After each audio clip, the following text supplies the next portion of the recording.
Hey, this is Matt once again. What about another videos? Another paid request this time from Marv B. Thank you so much for that.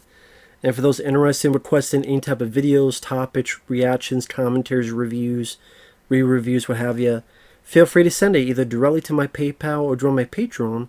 Both links are down below in the info box. Now this is for Belly 2, Millionaire Boyz Club, which I never even knew this film existed. Now, the first film, Belly, dealt with DMX as the lead character. This has nothing to do with the first film. This was a movie, I guarantee it was called Millionaire Boyz Club. They couldn't sell it. Someone bought it and said, you know what? Just turn it into a sequel called Belly 2. And that if anybody who's at all a fan of Belly 1, they'll rent it out of curiosity, and that's why it gets a 3.5 on IMDb. One of the many reasons. It's directed by a guy named Ivan Frank, who never directed again. I can absolutely see why. I don't know, maybe he's directing Traffic somewhere, I don't know. It stars The Game, and The Game, as an actor, he makes Ice Cube look like Denzel Washington. He makes Ice-T look like Sidney Poitier. And I like Ice Cube and Ice-T. The Game, his acting ain't much of crap. The movie looks like it's shoddy direction with a lot of random shots they got from the LA circuit. It's shot very cheap. Streams direct to video as it is. The only other actor I recognize is Edo Ross, who's the bad guy in Red Heat with Arnold Schwarzenegger. He was the main bad guy in that. He's been in a lot of stuff as well. He was in The Hidden, a lot of other movies. Sad that he was stuck in this.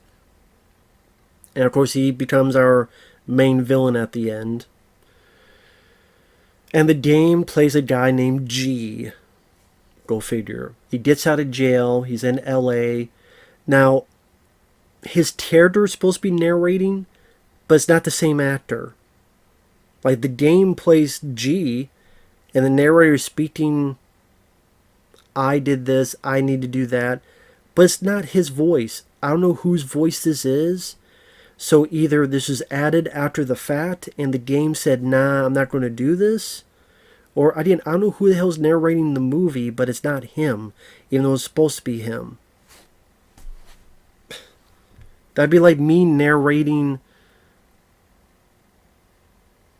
Arnold Schwarzenegger or Sylvester Stallone, and I'm narrating their parts, speaking I, my, all that's jack. Shit. See? That shows how much I care about the film. I burped. You get generic music, cheap production values, the typical story. The guy gets out of jail. He's wanting to go on the straight and narrow. He's drinking 40s. He's smoking, driving caddies, eating beaches. He's on parole. Of course, that doesn't last long. He goes back to dealing with drugs, selling it, shooting people, criminal circuit. Every single bit in the movie you've seen done so many times. There's nothing new, innovative, interesting. It doesn't change anything up. You have an undercover agent. She goes undercover, so you know they don't fall in love. And that's what happens.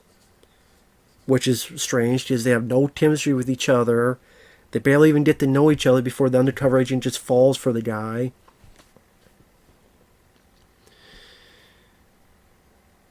One thing I thought was funny was they make it a big point that he goes to parole.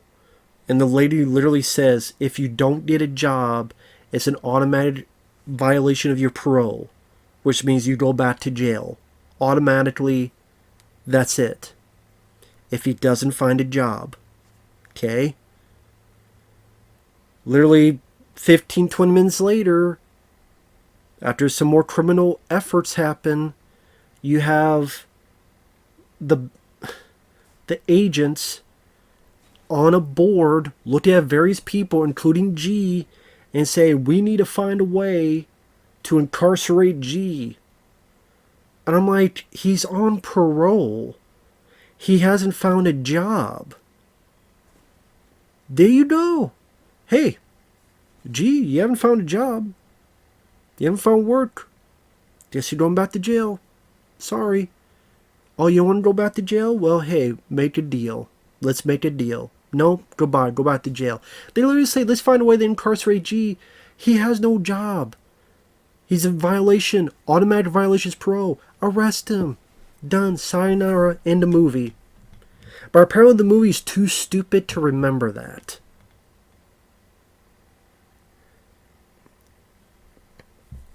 And when I say that this cheap production value is poorly made, before the criminal efforts happen, the criminal shenanigans, he's out looking for a job. It's a montage that's, 2 minutes long? Literally 4 songs play in the matter of these 2.5 minutes. 4 or 5 songs. And the song will play, and then it just automatically cuts to a different song, then automatically cuts to another song, then automatically cuts to a different song. This goes on for like 4 or 5 songs. I've never seen a montage that goes through 4 or 5 songs in the matter of 2 to 3 minutes. I've never seen that before. That'd be, imagine a Rocky movie, like during the training montage, it goes from Hearts on Fire to Burning Hard to Sweetest Victory to Bill Conti to Vince DiCola. You'd be like, wow, that's a bit haphazard. What's going on here? Is someone changing the channel? Changing the dial on the radio? So after this montage and the narration that's not his voice, oh, I guess I gotta go back, meets up with a buddy of his. They hit this ice cream truck where the guy's selling drugs. They rob him, and they took the guy's drugs. And the drugs that were taken, that guy's mad and wants retribution. One thing that I thought was funny was that when they robbed the guy at the ice cream truck, they hit him, and he's holding his head, right? He's got money in his hand. As soon as they kick him out, he falls on the ground, and that money's gone. So that'd be like me holding this, kicked out, and all of a sudden, the can's gone. Not the can fell, the can was thrown, literally, nope, no more. Doesn't exist anymore. Same with the money. Boom, tit. Now, if he was tit and the money's falling in the air, and nope, no. It just, they forgot that he was supposed to have money in his hands, which was in the scene before. And at the end of the game, like I say, he makes Ice Cube look like Denzel Washington. He's not a good actor. He just mumbles through his words. Earl Ross, he's a cop for the Compton Sheriff Department, but he's on the take, working with the guy whose drugs were stolen. And that's where you get into the agents, where the money is taken. I mean, the agents were, how they don't incarcerate G. And I'm like, yeah, he's in violation for his parole. There's all he's doing, like in one scene, is they shoot some bad guys, some other guys. And the way these action scenes are handled, very haphazard. Guy shooting here, guy shooting there, back and forth. I forget what kind of gun G has. Kind of a, not maybe a shotgun with like a barrel, like that type of gun. Just stands there. That's how exciting the action gets. There's the one guy who tries to talk to him, and G smashes him with the butt of a gun multiple times to kill him. And the dialogue, there's nothing to the dialogue, unless you want to hear bitch ass N-word 85 times. Or bitch ass motherfucker. It's like, if you want to hear that 85 times, there's your dialogue. That's the entire dialogue.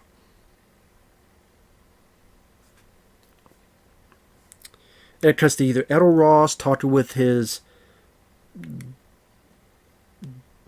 pimp guy. He looks like a pimp with the way he's dressed. A guy named Tito. I mean, is it Tito Santana? No. And looking for this 150 T's of coke. Or G and the undercover agent falling in love for no reason because they have no chemistry with each other. Nobody's... Edo Ross is the only capable actor, and he's just... There's not given much to do. The others are piss poor. G's friend gets killed. There's a funeral. At the end, there's a piss poor firefight where Edo Ross has G's girlfriend and all these other folks. It's just, you get some lame, cheap, slow motion. People just stand out in the open and shooting.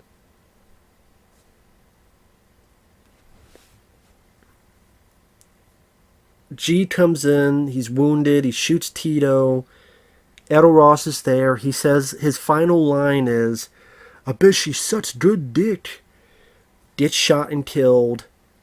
Finds out the undercover lady is an undercover lady, undercover agent. He shoots her, kills her, walks away, end of movie. So he's sitting there going, why should we care about this guy? He is a total... There's no reason to care about him. He has no honor. He has no smarts to his character. He has no goodwill for the audience. He has no intrigue or passion. I mean, you just say the same for Starface and other villainous characters, but they're interesting or they're fun or they're passionate, so you're intrigued of what they'll do next, or you're invested because you appreciate their passion or their energy. There's none of that. Hell, look at Wesley Snipes in New Jack City. That's an evil character, but Wesley Snipes gives a good performance, and I don't care, but I'm intrigued to see what he does next. And Disney people I do care about, like Ice-T and Judd Nelson, even though sadly he's underused in that. Mario Van Peebles, again, a bit underused, although Ice-T's fairly well used in that. But New Jack City is a much better movie than this. But how many times have you seen that type of movie? A guy out of jail, goes back into crime, trying to rise up in the criminal world, only he's done with sticks and stones and pennies and quarters with how much this film cost. In terms of production, quality, even music, a lot of the music just seems very generic. If there's a library that says generic rap music, that's where they got all the music from. There's not even great songs to listen to and bop your head with. The action scenes are... I've seen cop shows on TV that are better choreographed and more exciting and tighter pace than this. Tightly constructed compared to this. When the narration is even the same guy doing it. When the story does nothing to make itself stand apart from the countless movies like this. You could go watch Juice. You could go watch Menace to Society. You could go watch Boys in the Hood. You could go watch Fresh. That's a really good movie, Fresh. You could go watch a number of other films. Hell, go back to Scarface with Al Pacino. Carlito's Way. I mean, there's plenty of other movies you choose other than this. So why watch this? I guess unless the title just somehow intrigues you. But the fact it's called Millionaire Boyz Club kind of also showcases how bad the movie is. Because it's a lame title. Boys with a Z. Usually if a title has boys spelled with a Z, it's not much of a great affair watching that film. What was it? What was that one with Jeff Speedman? Soldier? Was it Hot Boys? I think it was Hot Boys. Master P was in it, like Jeff Speedman had a cameo. Yeah, that wasn't much of a good movie either. Hot Boys. Soldier Boys with Michael Dudikoff I could probably watch as it is, for what it is. It's probably the only film with Soldier Boys I'd rather watch than this. That says a lot. Soldier Boys. At least they got Michael Dudikoff I could watch. As flawed as the movie is, I could at least watch Michael Dudikoff try to train these folks to being soldiers and get some fun out of it for what it is. But yeah, Belly 2, Millionaire Boyz Club. 3.5 on IMDb. A director's never done anything before or since. The Dame, he wasn't up his game on this time. No. Yeah, the Dame, he lost. He lost this game. Lost this round. Sorry, dude. Nope. Stick to music, because acting is not your forte. But hey, if you want to watch it, be my guest. We'll see you guys later.